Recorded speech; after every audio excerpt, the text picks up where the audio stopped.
Haleluya, Shalom, salam damai sejahtera buat kita semuanya. Kembali lagi dengan saya Willy Marpaung di YouTube channel saya di program Bible Lovers. Dan hari ini kita akan bahas mengenai firman Tuhan. Kita akan bahas pembahasan Alkitab. Kita akan bahas pendalaman Alkitab. Dan saya berharap ini bisa memberkati saudara-saudari sekalian. Dan jangan lupa untuk tekan subscribe, kemudian tekan tanda loncengnya, sehingga setiap ada video terbaru dari saya, teman-teman bisa mendapatkan notifikasi. Dan juga like, comment, dan juga share video ini, sehingga ini boleh jadi berkat. Karena ketika kita diberkati, kita harus memberkati yang lainnya. Dan hari ini kita akan bahas mengenai bertobat. Oke, right. Hari ini kita akan bahas mengenai bertobat. Mungkin bagi sebagian orang, Allah ini firman Tuhan yang biasa, ya kan? Ini renungan yang biasa. Tetapi saudaraku, walaupun mungkin saya orang biasa, walaupun mungkin kata-kata pertobatan, kata-kata yang disuruh untuk bertobat, kata-kata atau khotbah-khotbah mengenai bertobat itu sudah biasa, tetapi saya berharap ini bukan pesan biasa, ini pesan yang luar biasa. Memang channel saya adalah channel yang sederhana, memang saya ini orang yang biasa, saya ini orang sederhana, tapi biarlah pesan yang saya sampaikan ini adalah pesan yang luar biasa, yang bisa mengubahkan hidup saudara. Amin. Saya udah pikirkan banyak sekali untuk program Bible Lovers, apa Tuhan yang mau saya buat. Saya udah bahas, saya mau buat ini, saya mau buat ini, tetapi Tuhan taruhkan bahas mengenai bertobat, bahas mengenai pertobatan.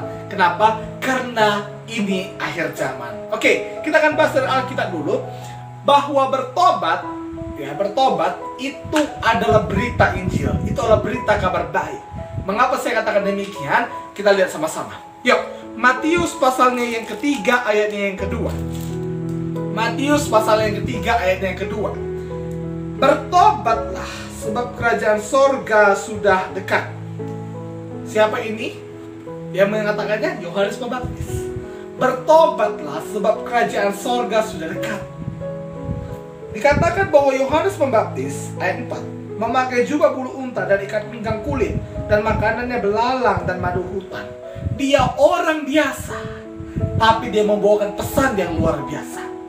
Amin. Dia orang biasa. Dia hanya memakai jubah bulu unta, ikat pinggang kulit, dan makannya belalang dan madu hutan. Aku tidak pakai jas hari ini. Aku orang biasa, ya kan, channelku biasa, tapi pesan yang ku sampaikan adalah pesan yang luar biasa, itu pesan pertobatan.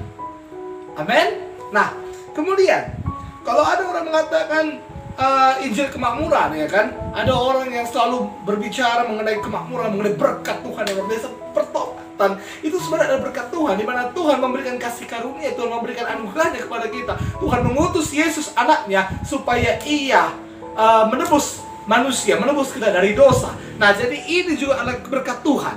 Tapi hari ini kita bukan berbicara mengenai kekayaan kemakmuran, kita berbicara mengenai apa pesan Tuhan, apa pesan Injil yang pertama kali, ya kan? Pesan Injil yang pertama kali bukan diberkatilah engkau dengan harta kekayaan yang berlimpah. No, bukan itu pesan daripada Injil yang pertama kali. Oke, kita percaya memang Tuhan mau memberkati hidup kita, karena Tuhan datang untuk memberikan hidup dan hidup yang berkelimpahan, ya kan?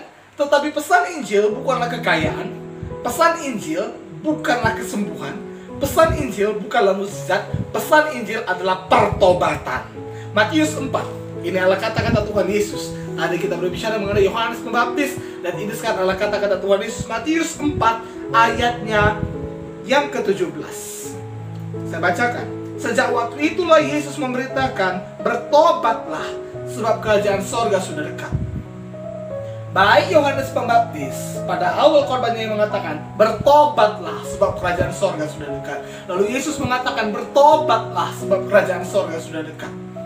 Jadi pesan Yesus, firman yang disampaikan Yesus, pengajaran Yesus bukan melulu kekayaan, bukan melulu kesembuhan, bukan melulu mengenai berkat yang melimpah, tapi pesan Yesus, pengajaran Yesus yang pertama, bertobatlah. Saya berharap ini juga bisa pengajaran kepada kita semuanya, semua grup WhatsApp Bible Lovers yang menyaksikan konten YouTube ini, dan juga semua pemirsa channel Willy Marpaung. Bertobatlah, sebab kerajaan sorga sudah dekat. Bertobatlah, sebab Yesus mau datang kedua kali. Bertobatlah, sebab Tuhan sudah mengaruniakan anaknya yang tunggal. Dan kita yang bertobat, kita yang percaya menerima Yesus sebagai Tuhan dan Juru Selamat kita, kita mempunyai jaminan untuk masuk kepada sorga yang kekal. Amin.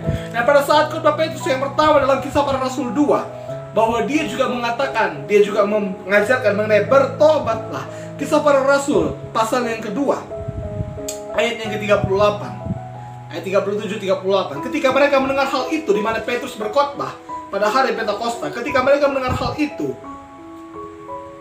dari mereka, ketika mereka mendengar hal itu, hati mereka sangat terharu. Lalu mereka bertanya kepada Petrus dan rasul-rasul yang lain, apa yang harus kami perbuat, saudara-saudara? Dan jawab Petrus kepada mereka, bertobatlah dan hendaklah kamu masing-masing memberi dirimu dibaptis dalam nama Yesus Kristus untuk pengampunan dosamu, maka kamu akan menerima karunia Roh Kudus. Jadi Petrus di sini mengajarkan bertobatlah. Apa yang harus kau lakukan? Bertobatlah. Itu sebabnya ketika orang baru beranjak dewasa, misalnya anak-anak yang mulai masuk masa remaja, dia sudah mengerti mengenai keselamatan, dia sudah mengerti mengenai penebusan Yesus di kayu salib, maka yang perlu diajarkan kepada adalah bertobatlah. Bertobat di sini saya buka kamus Alkitab dan artinya dari bahasa asli itu adalah mengubah pikiran. Yang pertama adalah change mind, mengubah pikiran, dan juga artinya adalah mengubah batin. Bertobat, mengubah batin, di mana dan juga berbalik arah dalam kehidupan ini. Amin. Berbalik arah. Kenapa saya katakan berbalik? Karena orang yang belum bertobat, orang yang masih hidup dalam dosa, hidupnya penuh, hidupnya jalan ke neraka. Arah hidupnya akan menuju kepada neraka. Tetapi orang yang bertobat, dia berbalik 180 derajat, di mana ia jalan menuju sorga. Hari ini kalau engkau mau sampai kepada sorga yang kekal, bertobatlah, terimalah Yesus sebagai Tuhan dan Juru Selamatmu, dan engkau akan diselamatkan. Amin.